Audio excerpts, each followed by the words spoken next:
सरकारने शेतकऱ्यांच्या प्रश्नांवर उघड्या डोळ्याने पाहिले पाहिजे. विजय वडेट्टीवार. कांदा निर्यात बंदी उठवली म्हणून ढोल वाजवले. सोयाबीनला 10 वर्षात सर्वात कमी दर. कापूस आजही शेतकऱ्यांच्या घरी पडून आहे. गारपिटीमुळे झालेले नुकसान भरपाई मिळाली नाही. धानाचा बोनस मिळाला नाही. सरकारने शेतकऱ्यांच्या प्रश्नांवर उघड्या डोळ्याने पाहिले पाहिजे. अधिवेशनात अंतरिम बजेटमध्ये जे बजेट येईल त्यावर चर्चा होईल. आमचा प्रस्ताव शेतकरी प्रश्नांवर असणार आहे. सरकार शेतकरी प्रश्नांवर उदासीन. राज्यात कायदा सुव्यवस्था प्रश्न आहे. मंत्रालयात गुंडांचा वावर रील बनवले जात आहेत.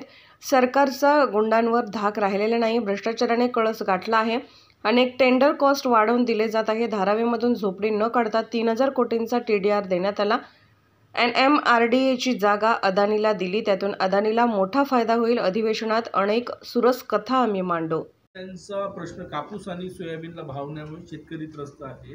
कसं बघता येईल? आता हीच तर आहे मोदींची गॅरंटी. मोदी सरकारची खरी गॅरंटी हीच आहे की शेतकऱ्याला दुप्पट भाव मिळतो आहे, शेतकरीला आनंद मिळतो आहे असं म्हणायला हरकत नाही. अरे थोडं तरी सरकारने उघड्या डोळ्यांनी बघितलं पाहिजे. राज्य सरकार म्हणून या सरकारची भूमिका काय आहे ही स्पष्ट झाली पाहिजे. कांदा उत्पादकांच्या संदर्भात फटाके वाजवलेत की आम्ही निर्यात बंदी उठवली आणि अजूनही काही त्यावर कारवाई झाली नाही. सोयाबीनला आत्ता जो दर मिळतो आहे तो 2014मध्ये जे काही दर मिळत होता, 13मध्ये काँग्रेसची गव्हर्नमेंट होती केंद्रामध्ये, त्यापेक्षा कमी दर आता सोयाबीनला मिळतो आहे 10 वर्षानंतर. कापसाची खरेदी CCI इतक्या अटी जाचक लावल्या आहेत की अनेक शेतकऱ्याचा कापूस रिजेक्ट केला जातो, खरेदी होत नाही आहे. आजही कापूस शेतकऱ्यांच्या घरात पडून आहे. मार्केटमध्ये विकायला गेलं तर कापसाला अत्यंत कमी दर मिळतो आहे. त्यामुळे कापूस उत्पादक शेतकऱ्यांचा आता 900 रुपये ते 1200 रुपये प्रति क्विंटल तोटा प्रति क्विंटल हा शेतकऱ्यांचा होतो आहे. सोयाबीनचा शेतकरी तर उद्ध्वस्तच झाला आहे. आणि अशा परिस्थितीमध्ये गारपीट झाली. गारपिटीमुळं शेतकरी आणि अवेळी पावसामुळं रब्बी पिकावर प्रचंड नुकसान झालं. त्याची अजून नुकसान भरपाई मिळाली नाही. प्रोत्साहनपर शेतकऱ्यांना रेग्युलर कर्ज भरणाऱ्यांना 50,000 रुपये देण्याची घोषणा केली, तेही पैसे मिळाले नाहीत. धान उत्पादक शेतकऱ्यांचे बोनसचे पैसे 20,000 रुपये प्रति हेक्टर, 2 हेक्टरपर्यंत 40,000 रुपये देण्याची घोषणा केली.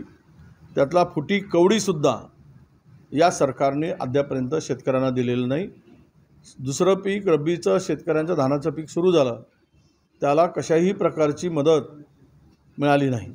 जे धान खरेदी केलेत त्या मार्केटिंग फेडरेशनच्या माध्यमातून किंवा TDCच्या माध्यमातून या धान शेतकऱ्यांचे चुकारे किंवा नगदी जे पैसे असतात ते सुद्धा पैसे आज मार्च महिन्याच्या जवळ आलो आम्ही आणि खरेदी झाली नोव्हेंबरपासून, त्या शेतकऱ्याचे पैसे अजूनपर्यंत दिले गेलेले नाहीत.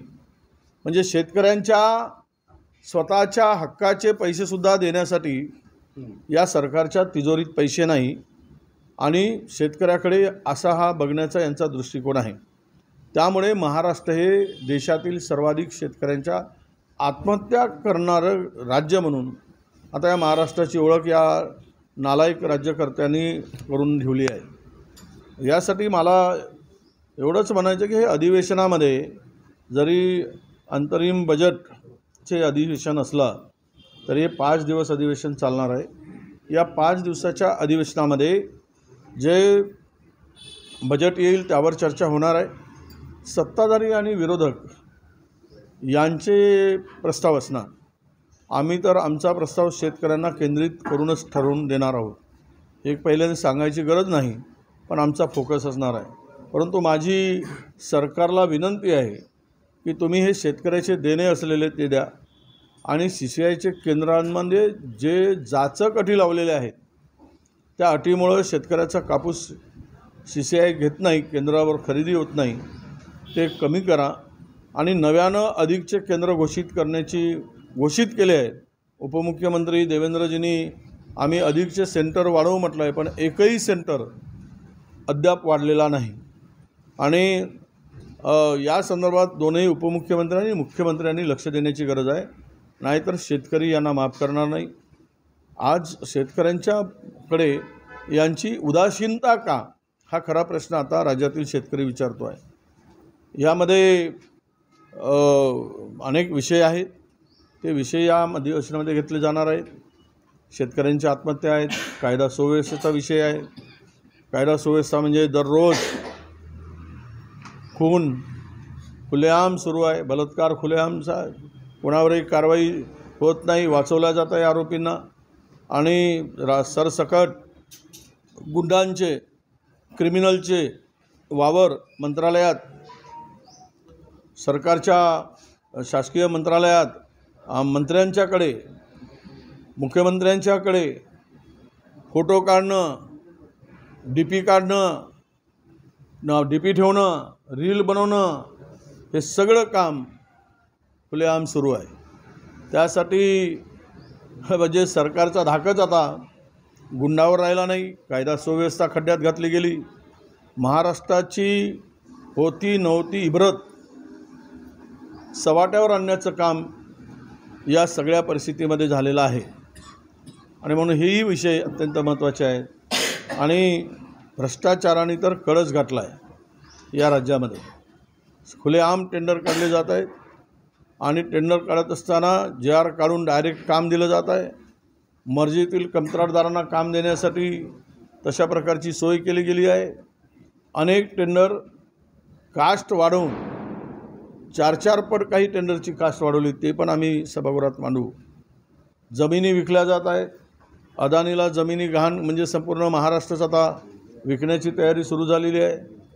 झोपडपट्टीतून अजूनही धारावीमधून एकही झोपडी काढली गेली नाही आणि त्याला 3 कोटी TDR दिला गेला.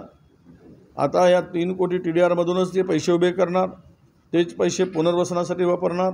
म्हणजे एकही रुपया न लावता हा सगळा धंदा जवळपास 5 लाख कोटी रुपये या धारावी पुनर्वसनातून अदानीजींना मिळणार आहे. काल परवा MMRDAची जागा दिली 8,000 कोटीला.